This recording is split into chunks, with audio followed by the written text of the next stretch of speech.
Alex is a young atheist, and he has a channel called Cosmicskeptic. He's smart and articulate, but he's usually misled and biased by his atheistic worldview. Today's video is a negation to his recent video entitled The Case Against Free Will.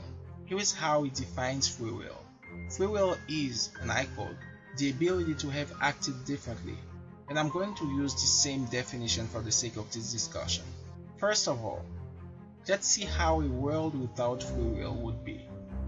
First, truth wouldn't exist, because in order to make a truth statement, you need to have the freedom to think.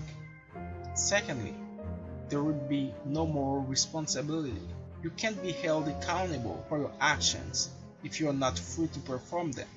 Third, we would always act out of our instincts. Free will is what enables us to rise above natural tendencies. Fourth, there would be no objective moral values. Some moral values are objective because they transcend our neurological, biological, and social boundaries.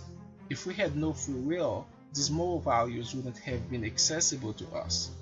Fifth, all actions would be impulsive. Surely there's a difference between someone who is acting under the influence of his emotions and someone who has thought before making a decision.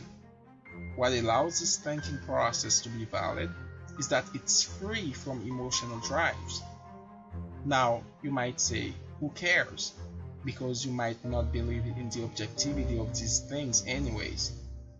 Now, why Alex's case against free will fails? First, he presents a false dichotomy. He says, and I quote, there are two reasons that you will ever do anything. First, because you want to, and secondly, because you are forced to. But what about when someone is acting out of his sense of morality? For instance, an act of heroism that would cost you your life. Did you want to do it? Not usually. Were you forced to do it? Not at all.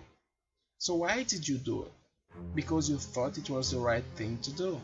In the Apology, Socrates says that a man worth anything at all does not reckon whether his course of action endangers his life or threatens death. He looks only at one thing, whether what he does is just or not. Secondly, Alex equates wanting with acting. He says, and I quote, in order to change a want into a don't want, you need to want to not want it. But not all failure to act stems from a don't want.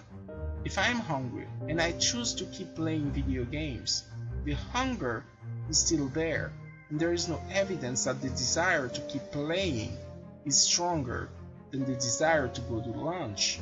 It might as well be the fact that I choose to focus more on playing video games for the moment. Another factor might be the fact that I know I can go to lunch anytime I want to. Thirdly, the statement free will doesn't exist is contradictory in itself because the truth value of this statement depends on the freedom of the person who makes it. Fourth, Alex concludes with this statement, and I quote, you can do whatever you want, but you can't choose what it is that you want.